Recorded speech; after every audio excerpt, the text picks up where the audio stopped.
Thanks for staying with us. Time now for Africa News with me, Georgia Calvin-Smith. Tonight, peacekeepers and Christian militia battle each other near Bangui Airport. Anti-Balaka fighters try to prevent Chadian forces evacuating terrified Muslims. Also, amidst more attacks in the north by Islamist group Boko Haram, we speak to one analyst about the conflicting views on the Nigerian military's success in its battle against extremists. And we hear from our correspondent on the eve of Libya's vote for the 60 people to be responsible for drafting the country's new constitution. First up, panic was sparked at a refugee camp near Bangui on Wednesday after heavy fighting broke out near the airport. Passengers arriving in the Central African capital from Cameroon were forced to disembark amidst the crackle of gunfire as Christian militia battled Chadian soldiers trying to evacuate terrified Muslim civilians. Nicolas Chemin has more. It was a strenuous day for the MISCA African forces. They clashed with the anti-Balaka groups who put up barricades around Bangui Airport. The fighting left dozens of people wounded. The anti-Balaka had also protested on Tuesday. They rejected a statement by the presidency calling on Muslims who'd fled to return to the country. The anti-Balaka's rivals, the ex-Seleka, said they are confined to their barracks. Our men cannot go out into the streets with weapons and carry out attacks. All the violence that has happened in the city, it's because of the anti-Balaka. Some websites say the Boko Haram group in Nigeria has vowed to fight the anti-Balaka to avenge the deaths of Muslims in the Central African Republic. The ex-Seleka deny any link with the jihadists. We have no contact with Boko Haram. We are from the Central African Republic. We don't need foreigners to support us. We are in our own country. Only 600 kilometers separate northeast Nigeria, where Boko Haram operate, from the north of the Central African Republic. Some analysts say that if the government in Bangui doesn't restore law and order soon, then it's possible that Boko Haram could carry out attacks in the country. Well, the Nigerian military says that several Boko Haram extremists have been killed by soldiers after the insurgents attacked a town in the northeast. The town of Bama was targeted on Wednesday morning. It's about 60 kilometers from Maiduguri, the capital of Borno State. Now, it's at the center of the Islamist uprising and saw 106 people slaughtered by militants over the weekend. This week, Borno's governors warned the government that the extremists are better armed and better motivated than the army. The military, on the other hand, says that it is winning the battle against Boko Haram. Well, for more on this, we hear from analyst Opeyemi Agbejari, who spoke to us from Lagos a little earlier on. I think there's some truth on both sides of the debate.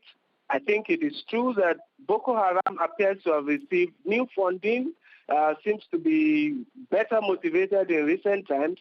On the other hand, in support of the military's position, it is indeed true that Boko Haram has never defeated the military in conventional warfare, in face-to-face battles.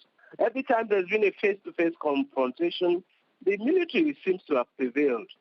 Boko Haram are a guerrilla group. They attack when the soldiers are not around, they slaughter civilians, and then they flee. And the military then pursues them.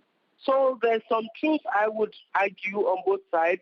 The critical question is Boko Haram seems to have received new funding, and that's where the military should be and the government should be investigating. Where is the money coming from?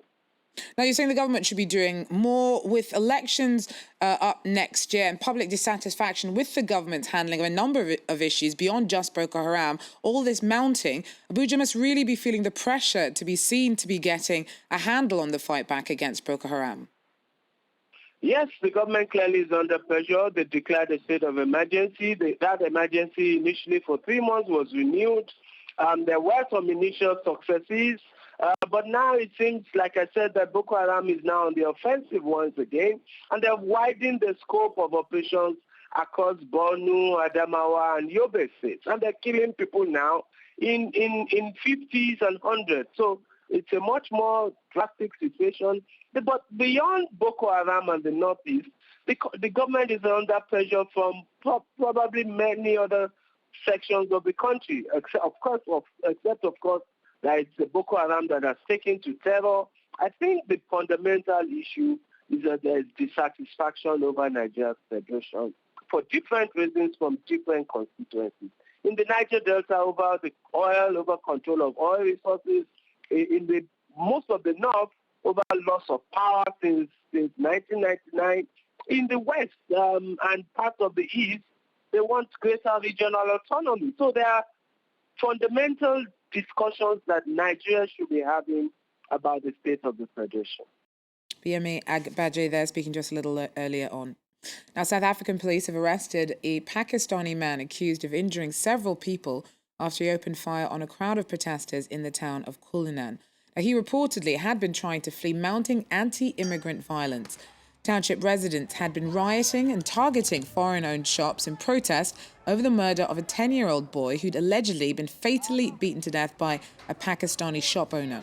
Several immigrant business people have been forced to flee the area amidst rising tensions with local South Africans. Frustration rooted in widespread poverty and a lack of jobs has led to a rise in xenophobic attacks in poor areas.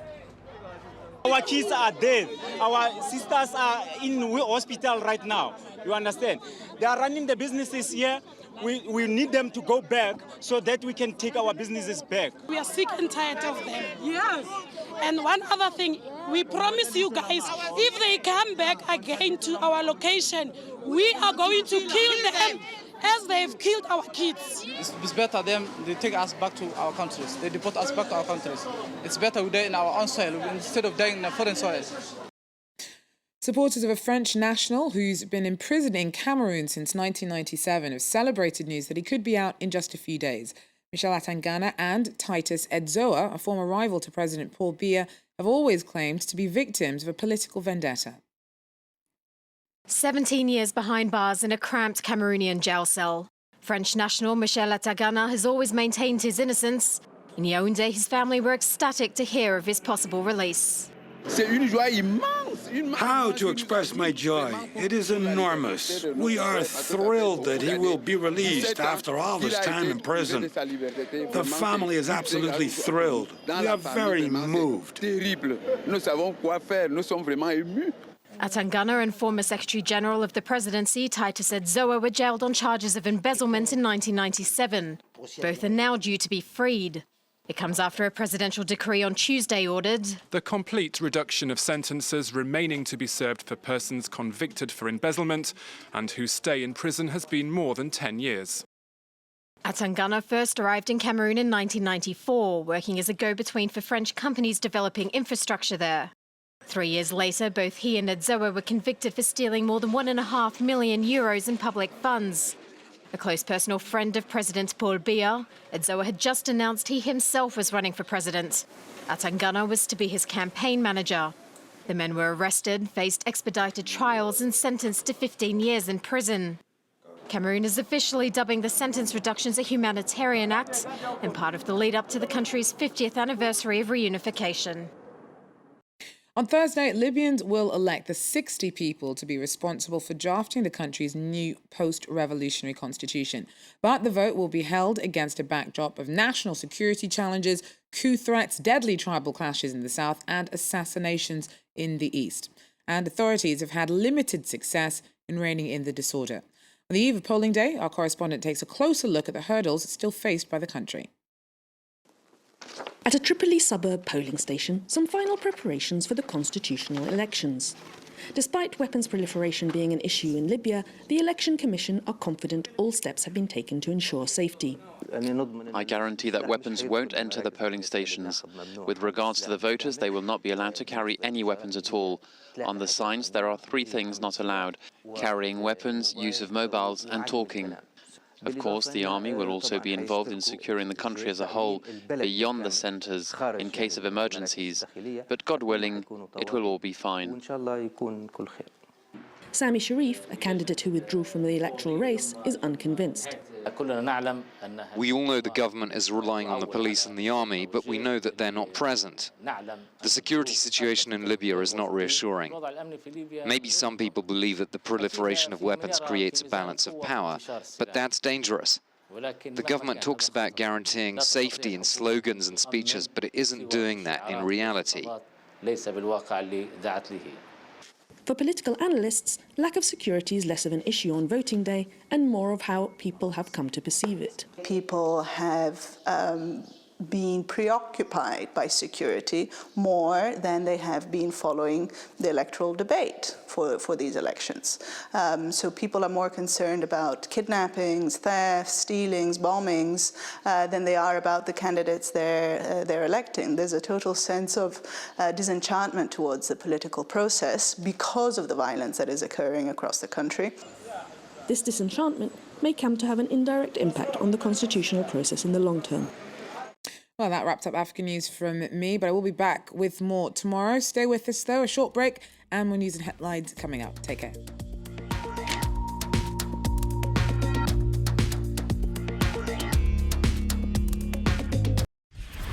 Because a new page of history gets written every day.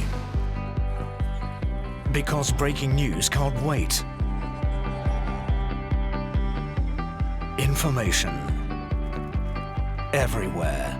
In all situations. On every subject. Understanding the world. Imagining the world. France 24, a different take on the news.